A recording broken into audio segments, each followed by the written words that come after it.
At home with a lifetime of stories and songs, people we've met and the places we've gone. Along the way found where and how we belong. At home with a lifetime of stories and songs. Welcome to More Songs and Stories from Home, podcasts that give voice to songs with stories and stories with songs written and being written over the course of a lifetime, often illuminating the journey we all make, together and alone, finding our way home. One Love and Two Lives, Part 4. We stopped by a number of gardens, many of them at Manitou Park, close to the family home. Our first stop, the formal garden, Duncan Garden, the chorus of the song we sang there, things nourishing or beautiful.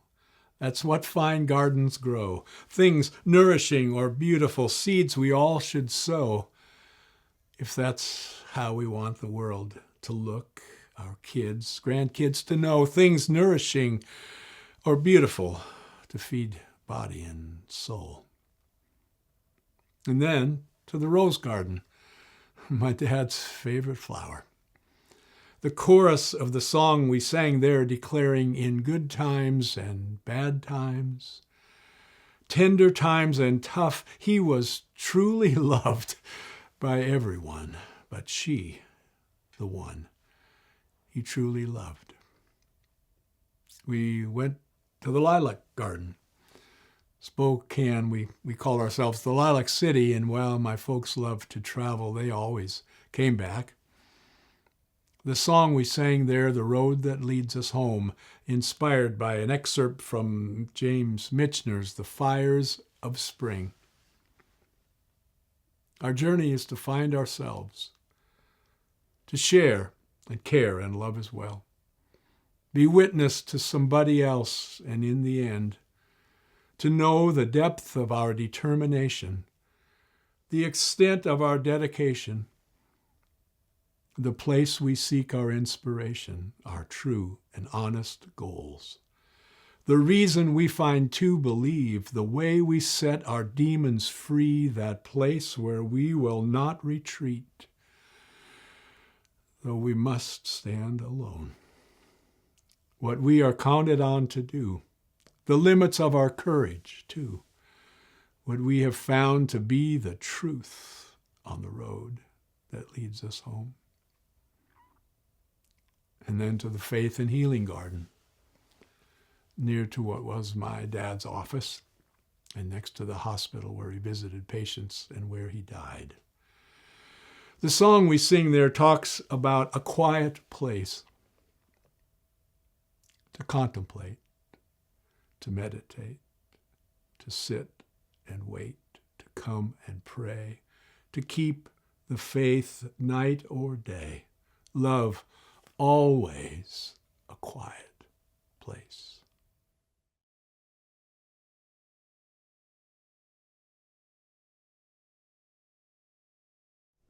After remembering and honoring my parents at different places that they worked and lived and worshiped, Pat and I ended up at some gardens, places that we visited a lot, that we liked to visit, places we often went with my mom after my dad died.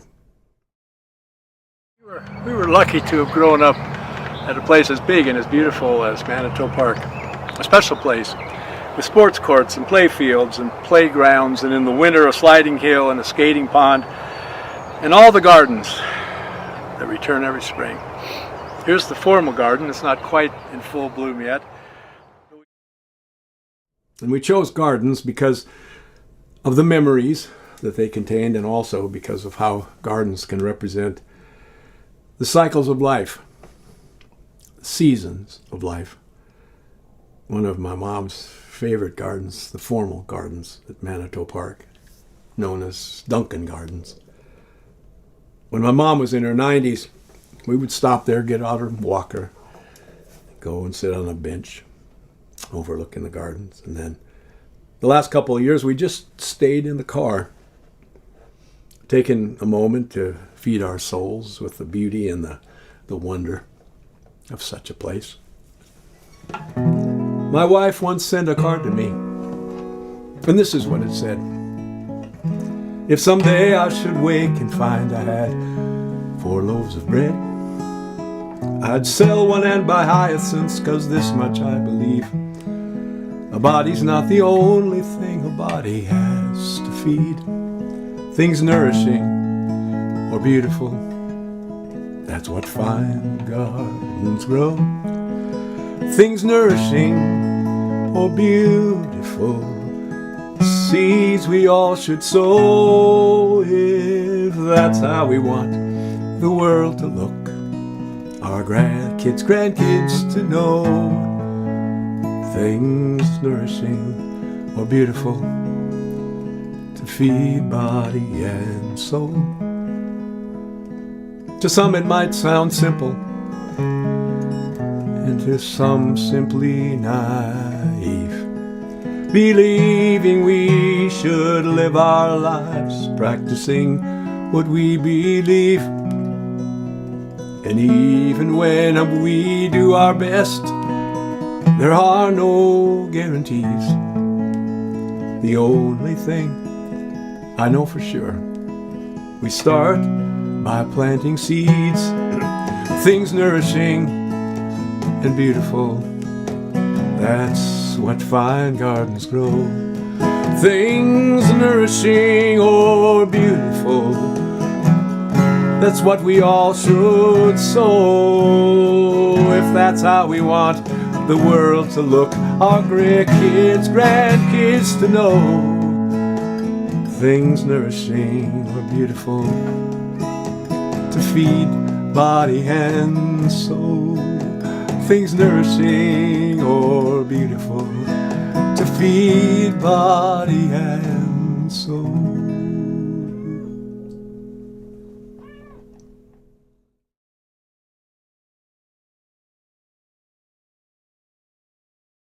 There's a garden in Manitou Park up the hill from Duncan Gardens, known as Rose Hill Roses. My dad's favorite. Here we are on Rose Hill. In a lot of ways, my dad was larger than life, and my mom, a woman of her age, was more in the background.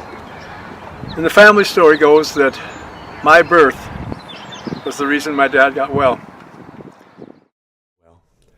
And coming home from the mental institution. And well, on one hand, it's a beautiful story, including about the power of rebirth. There have been times when I've wondered whether that story might have created a shadow of a doubt for my mom. I've wondered, if she wondered, would her husband have gotten well if I hadn't been born? And could that mean that he wouldn't have come home? That somehow their love wasn't enough to bring him home? Thankfully, he did come home, and thankfully their love was strong and grew stronger. And she knew on so many levels how much he loved her. Only her. And I also think that from time to time, she welcomed the reassurance. He was bigger than life in so many ways, with his $1 million smile, making everyone around him richer. It was his nature, it was his style. And she stayed behind while he ran the race. He was cheered and applauded for sure. He wore the crown, well, she kept the faith. And when the cheering stopped, he came home to her. In good times and in bad times, through tender times and tough, he was truly loved by everyone. She was the one he truly loved. Each was truly loved by everyone. She was the one he truly loved.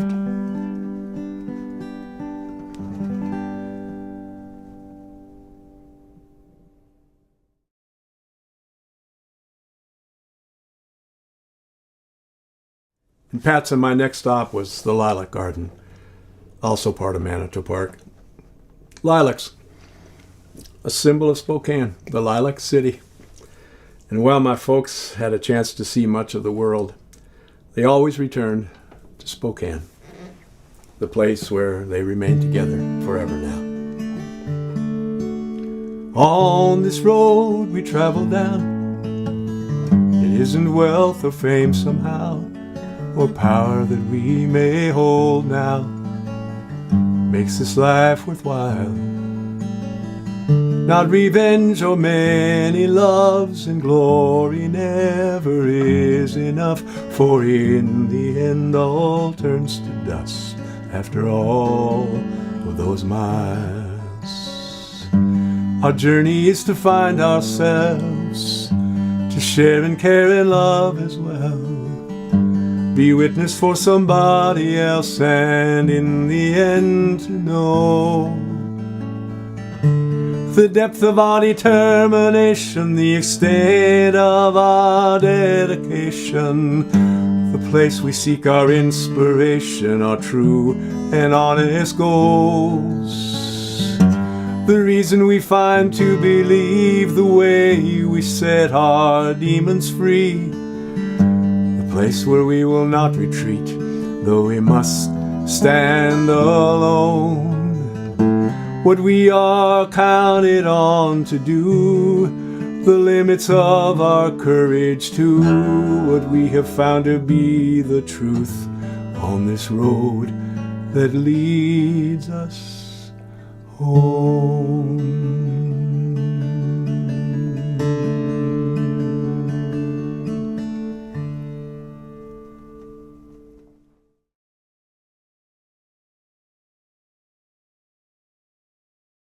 Our final garden stop was the Providence Center of Faith and Healing Meditation Garden.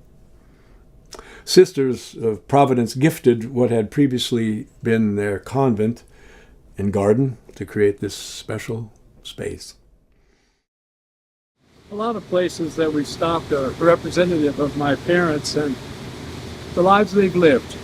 And after this stop, we'll be going to the river, which played an important part in the life of Spokane and in our family's life, and also represents to me the river of life. But before we do, we're going to take a moment, one more garden.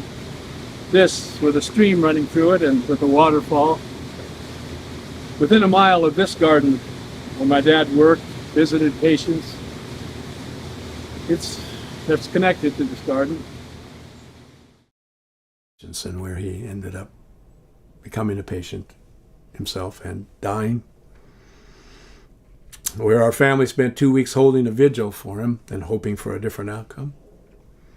So, for lots of reasons, this garden with its waterfall and stream, it holds special meaning for the family, for my parents, and my mom was instrumental in helping make this beautiful place happen, in part because she saw firsthand the need for families to have a nearby place to go. It's not a hospital waiting room. And Pat and I were there when the garden was dedicated, and I had a chance to sing at that dedication event. We first come to this garden for its special dedication, a haven for all who are seeking solace, hope, or peace. And that day I brought a guitar so that I might play a small part in the sanctifying of this spot and all that it could be. A quiet place to contemplate, to meditate, to sit and wait, to come and pray, to keep the faith night or day, always a quiet place. Come back to this location, to this sacred destination, to make some time remembering my parents and their lives. As we sit here by the stream, awakening memories that a place like this was made to nurture and revive. a quiet place to contemplate, to meditate, to sit and wait, to calm and pray, to keep the faith night or day, always a quiet place.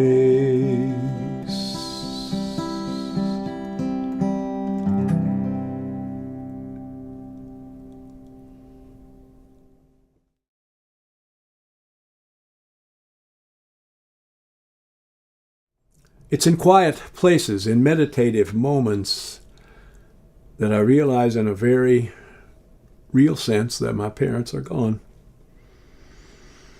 That no matter how much I might want to share a moment with them, that I can't. For example, it was my dad who taught me that politics is a noble profession, and it was both my parents who showed me no matter how much we might disagree with someone or someone's politics, they're still our neighbor.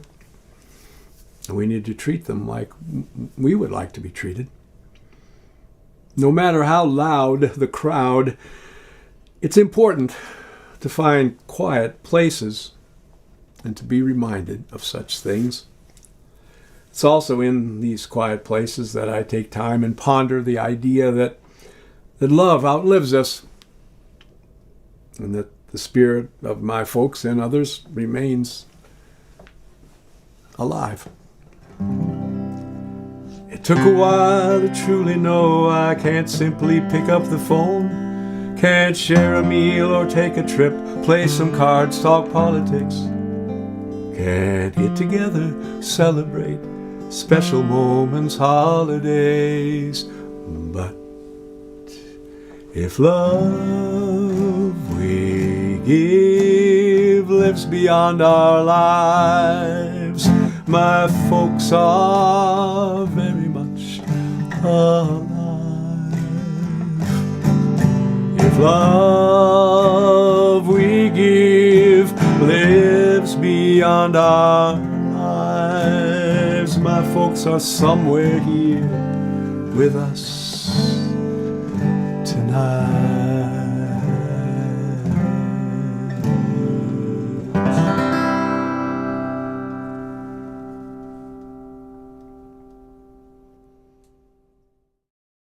Thank you for watching or listening to more songs and stories from home. Come back next time for part 5 of One Love and Two Lives, knowing you're welcome here at home with a lifetime of stories and songs.